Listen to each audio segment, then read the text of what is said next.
Imagina esto, estamos en el año de 1888, exactamente en Whitechapel, un pueblo pobre, oscuro y olvidado del este de Londres. Caminas por sus calles, pero en el aire tan solo se percibe el olor a sangre, a humo y a un poco de desesperanza. Caminas por los callejones de piedra, donde el barro intenta cubrir por completo el suelo. Las prostitutas se esconden en aquellos rincones con la única intención de conseguir un par de peñiques, o más bien conocido como monedas, con la única intención de conseguir un buen plato de comida o por lo menos pasar una buena noche en una habitación arrendada. Los policías pasan patrullando con faros de luz, pero incluso ellos, aun siendo la autoridad, sienten temor, sienten miedo. Y te debes de estar preguntando, ¿miedo de qué? Y es porque tanto la policía como el resto de civiles saben que dentro del barrio de Whitechapel hay una persona, hay un asesino, hay un cazador que se esconde tras las sombras, del cual no se tiene ninguna información, que lo único que se sabe es la silueta de esta persona y junto con esto todo lo que deja detrás de ella: muerte, sufrimiento y lo peor de todo, mutilaciones. En el video de hoy te voy a contar la historia de uno de los asesinos más famosos de la historia, que a pesar de que pasen años y décadas, o incluso un siglo, aún sigue siendo relevante y se sigue hablando de él. Y hasta el día de hoy no se tiene la certeza de quién fue el que cometió estos asesinatos. El día de hoy te voy a contar la historia exactamente de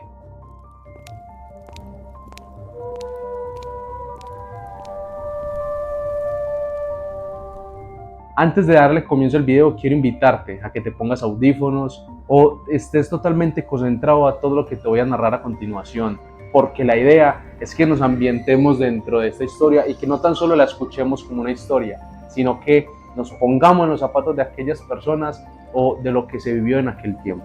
Para comenzar el relato debemos de remontarnos a finales del siglo XIX, donde la ciudad de Londres se partió en dos mundos completamente diferentes. Por un lado contábamos con la riqueza y la elegancia de la nobleza victoriana, y por el otro contábamos con la miseria absoluta de los barrios obreros. Whitechapel en aquel tiempo se convirtió en el corazón del abandono.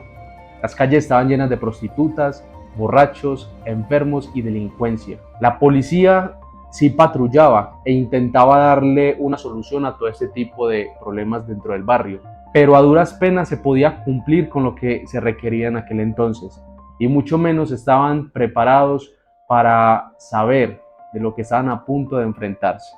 Y no fue allí hasta el 31 de agosto de 1888 donde se encontró la primera víctima. Marianne Nichols, la primera víctima de Jack. El 31 de agosto de 1888 fue a eso de las 3:40 de la madrugada, donde un cochero llamado Charles Crowe encontró el cadáver de una mujer, exactamente en Buck Road. Era el cuerpo de Marianne Nichols, de tan solo 43 años de edad. Tenía la garganta cortada exactamente 2 veces, pero con tal precisión que por poco la decapitan. Su abdomen había sido abierto con un corte largo y totalmente limpio. Contaba con un par de incisiones, lo cual demostraba de que no fue un acto hecho con furia, sino con mucha precisión. Cuando los agentes de policía llegaron a la zona, describieron la escena del crimen de esta forma: la muerte fue silenciosa, pero horriblemente ordenada.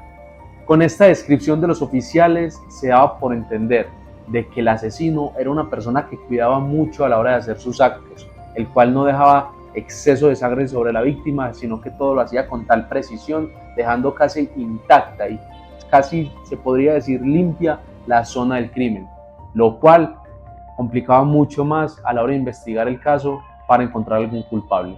Aquella noche, Londres se enteró de que un monstruo caminaba dentro de ellos y no se sabía quién era. Annie Chapman, o también conocida como el cirujano de Whitechapel. Esto sucedió el 8 de septiembre de 1888, exactamente 8 días después del primer asesinato. Hasta este momento no se sabía si era de pronto una víctima de un nuevo asesino o si era de Jack, hasta que cuando los policías llegaron a la escena del crimen vieron lo siguiente. El cuerpo de Annie Chapman, de 47 años de edad, fue encontrado en el patio de una casa, exactamente en Hanbury Street. Cuando los policías llegan y ven el cadáver, empiezan a notar ya un cierto patrón o coincidencia de la víctima 8 días antes encontrada. Y era lo siguiente: contaba con la garganta cortada y con el abdomen totalmente abierto, prácticamente se podría decir que de una forma quirúrgica. Pero en esta ocasión había algo distinto de la víctima, y es que en esta ocasión faltaban órganos. Exactamente el útero y parte de la vejiga habían sido extraídos con mucha cautela. En la escena de crimen fueron encontradas 2 monedas y una pieza de cuero precisamente y cautelosamente puestas como si el asesino quisiera dar un mensaje a las autoridades. Los médicos que inspeccionaron el cuerpo aseguraron de que los cortes que tenía el cuerpo habían sido hechos por alguien con conocimientos de anatomía, dado que en la época era muy difícil por la economía del barrio y por lo que estaba pasando Whitechapel en ese momento, era muy difícil tener o adquirir estos conocimientos. Uno de los médicos dijo lo siguiente: el asesino actuó con la seguridad de quien ha diseccionado cuerpos anteriormente. En ese momento la ciudad de Londres, más precisamente Whitechapel, empezó a entrar en pánico. Pero no todo estaba mal para todo el barrio, dado que para la prensa ya tenían un nombre del cual iba a vender miles y miles de ejemplares. Su nombre era Jack the Ripper, o más bien conocido como Jack el Destripador. Y te debes de estar preguntando quién fue el que lo nombró de esta forma, o cómo los agentes de policías e incluso la prensa sabían que él se llamaba o se hacía llamar de esta forma.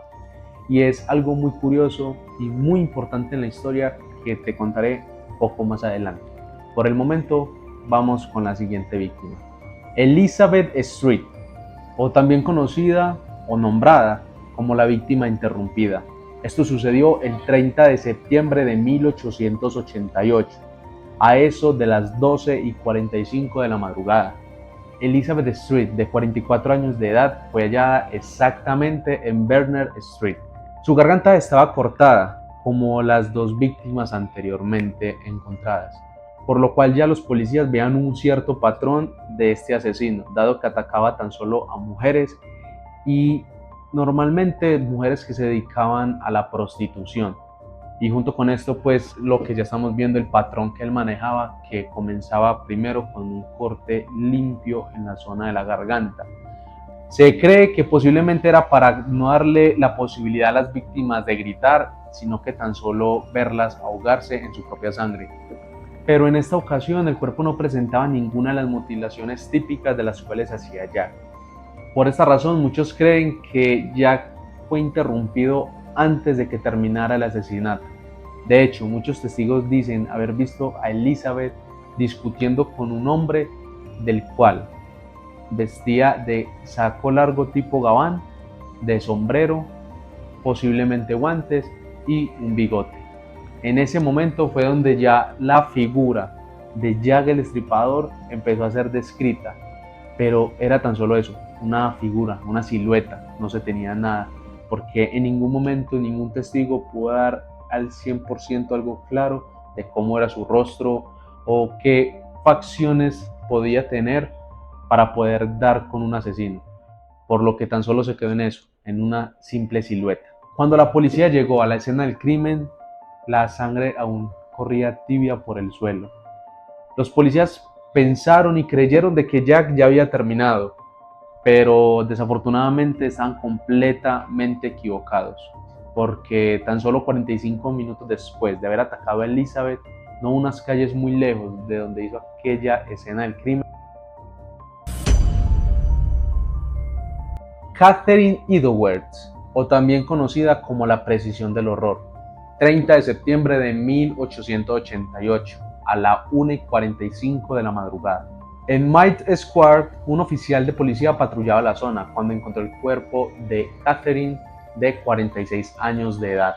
Pero esta vez, el nivel de brutalidad hacia la víctima fue indescriptible. Se dice que al momento de que Jack fue interrumpido en su víctima anterior, se desahogó toda esa ira y toda esa impotencia que sentía encima del cuerpo de Catherine Edwards, en donde le arrancó el rostro, le cortó la nariz, parte de sus orejas e incluso los párpados los cortó desde la raíz. Como era costumbre, el abdomen también estaba totalmente abierto, con un corte largo y limpio.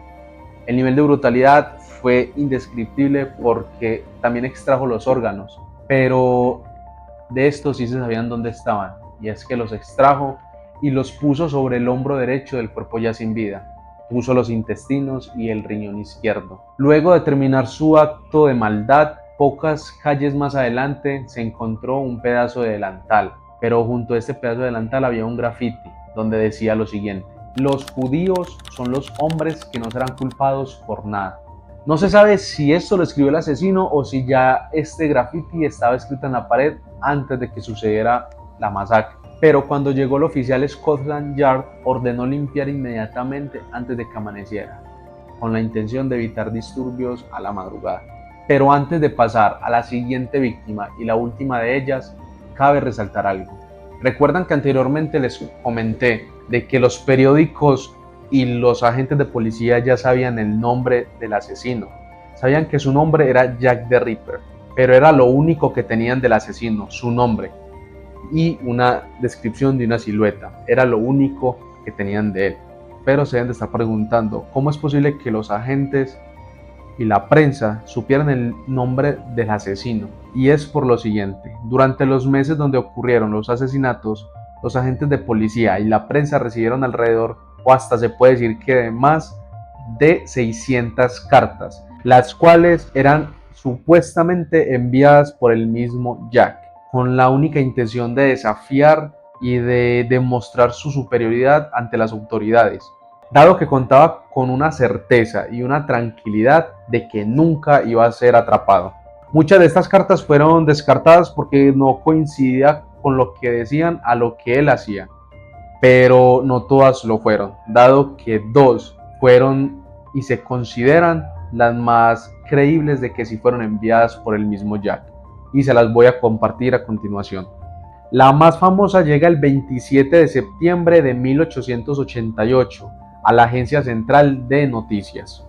En ella por primera vez se da a conocer el nombre del asesino, y no por los policías ni siquiera por la prensa, sino por el asesino mismo. La carta es conocida como la Death Boss Letter, o también carta al querido jefe, y decía así: querido jefe, continuamente oigo que la policía me ha atrapado, pero aún no. Me río de ellos. Cuando esté lo suficientemente preparado, volveré a atacar. Amo mi trabajo y quiero comenzar de nuevo. Pronto oirán de mí y de mis divertidos jueguitos. Firmado, Jack the Ripper. En el momento que se dio a conocer la carta, se fue publicada en los periódicos, y fue donde el nombre de Jack el Destripador cogió más fuerza dentro de Whitechapel. Junto con esto siguieron llegando muchas más cartas, de las cuales muchas fueron descartadas, hasta que llegó una, la que se puede considerar una de las más sádicas y psicópatas que un ser humano puede escribir, y es la siguiente. La carta es conocida como From Hell Letter, o carta desde el infierno, pero la carta no fue enviada sola, llegó junto con un riñón humano que se conservaba en alcohol. Y la carta decía lo siguiente: señor Lux, le envío la mitad del riñón que tomé de una mujer, y el otro lo freí y me lo comí. Fue muy agradable. Nunca nadie pudo comprobar de que si el riñón en verdad era de un ser humano o de pronto era un animal, pero por el asesinato que él cometió anteriormente, en el cual tan solo se encontró el riñón izquierdo, se podría decir que el riñón que él envió a los agentes de policías correspondía al segundo riñón, que nunca fue encontrado, de Catherine Edwards. Y luego de esto pasamos a la quinta y última víctima, a la cual se le acredita a Jack. Su nombre era Mary Jane Kelly, 9 de noviembre de 1888. Mary Jane Kelly fue la víctima más joven a la cual Jack le arrebató la vida, pero no tan solo la más joven, sino la más brutal a la hora de hacerlo. A diferencia de las demás víctimas, ella no fue asesinada ni en un callejón ni en las calles donde él solía hacerlo, sino exactamente en la habitación donde ella pretendía pasar la noche. Pero cuando la policía ingresó a la escena del crimen, describieron la escena como indescriptible, y es por lo siguiente. Su cuerpo estaba mutilado más allá del reconocimiento. La cabeza estaba casi separada del cuerpo. La piel del rostro fue totalmente arrancada. Sus pechos también fueron cortados. Como ya era normal de Jack, El abdomen fue totalmente abierto con un corte largo, pero en esta ocasión los intestinos y todos sus órganos fueron dispersos por toda la habitación. Unos estaban en cada esquina y otros estaban puestos en una mesita de estar, como si de una obra de arte se tratara. Pero incluso en ese asesinato el corazón de Mary Jane nunca fue encontrado. Aquella imagen de aquella masacre fue tan impactante para los mismos oficiales que días después e incluso semanas muchos renunciaron con temor de no saber a qué se estaban enfrentando, porque a pesar de todo lo que hacían para dar con una buena investigación, no daban con el culpable. Mary Jane fue la última víctima de Jack y la más brutal, pero luego de haberle arrebatado la vida a Mary Jane, Jack desapareció completamente de la faz de la tierra. Pero la policía no se rindió y empezó a investigar a profundidad y a interrogar a todos los hombres de la zona, pero en especial los que eran cirujanos, barberos, carniceros e inclusive artistas. Y dentro de estos también cayeron hombres de la familia real. Interrogaron aproximadamente o hasta más de 600 hombres, pero no daban con el culpable. Al final quedaron con 100 sospechosos, de los cuales tan solo 3 fueron los más relevantes. Se los voy a decir a continuación y espero decir los nombres de forma correcta. Mountain John Dreed, un abogado que se suicidó justo después del último crimen. A pesar de que ya han pasado muchos años desde que pasó todo lo de Jack, hay gente que hasta el día de hoy investiga y empieza a coger pruebas de la época.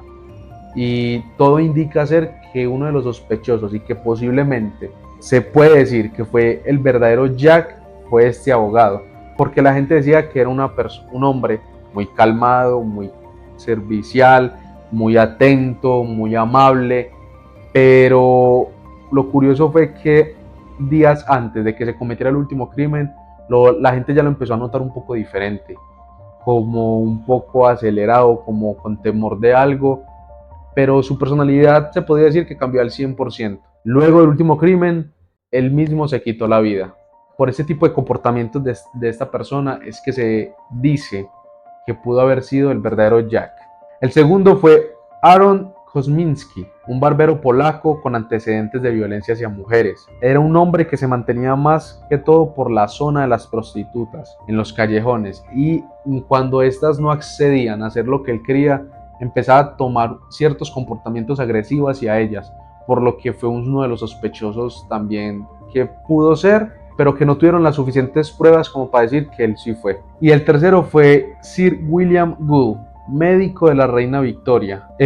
Por la frialdad de los asesinatos y la precisión a la hora de hacerlos, se necesitaba tener muy buen conocimiento de anatomía, dónde cortar, de tal forma que no fuera a perjudicar otras partes del cuerpo, en este caso los órganos, porque era curioso que cuando hacía las cortadas en la zona abdominal, ningún órgano sufría daño, era un corte totalmente preciso, por lo cual el señor Sir William Gould fue también interrogado, pero más que todo por los estudios con los que él contaba, pero se atribuye más a que son teorías más conspirativas. Pero a pesar de las horas de investigación, días, meses e incluso años, nunca se dio con el verdadero culpable de los asesinatos. Los asesinatos desaparecieron tal cual como aparecieron, de la noche a la mañana.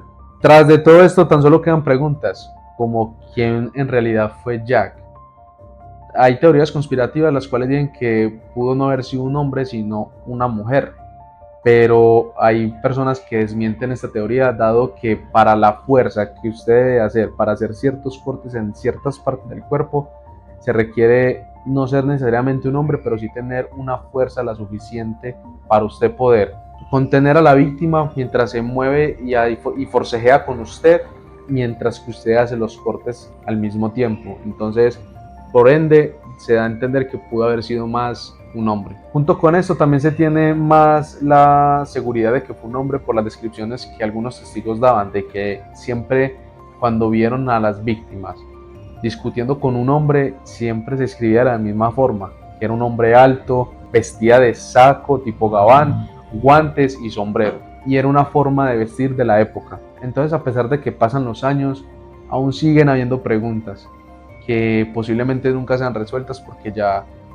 estamos hablando de casi un siglo desde que ocurrió esto. Los crímenes de Jack el Destripador cambiaron la historia del crimen, dado que por primera vez se utilizaron retratos psicológicos para estar un paso adelante del asesino. Se utilizaron técnicas como el rastreo, análisis forense, pero es que en ese tiempo también hay que entender que era un poco complicado de que usted llegara a una escena del crimen y pudiera encontrar pistas fáciles de detectar, dado que, como sabemos, Whitechapel en ese momento no está pasando por el mejor momento. Entonces, al momento de hacer un homicidio, fácilmente por la misma suciedad de la zona o por las mismas condiciones que presentaba el barrio, las mismas pistas se iban desapareciendo. Lo más inquietante es que Jack nunca fue atrapado ni se tiene indicios de quién pudo haber sido, tan solo detienen preguntas, es lo único que nos queda. Pero ahora te hago la pregunta, ¿te da más temor, ya que estamos en esta temporada de Halloween, te da más temor los espíritus, espectros y fantasmas, que es lo que en esta época se habla más?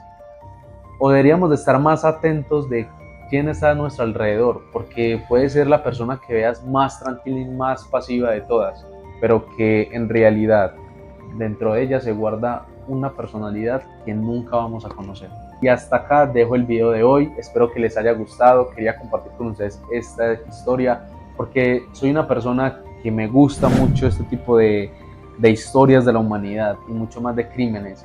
Entonces, qué mejor forma que traerla acá al canal y compartirla con ustedes. Si les gustó este tipo de contenido, no olviden dejarme su me gusta, suscribirse, activar la cajita de comentarios. Y si quieren de pronto otro video así como este, hablando del mismo caso, porque hay mucho más de qué hablar, o de otro nuevo, coméntenme acá abajo, no duden en hacerlo, compártalo con sus familiares, amigos y con todo lo que a todas las personas que usted vea que esto les puede gustar. Y sin nada más, nos vemos en un próximo video. Chao.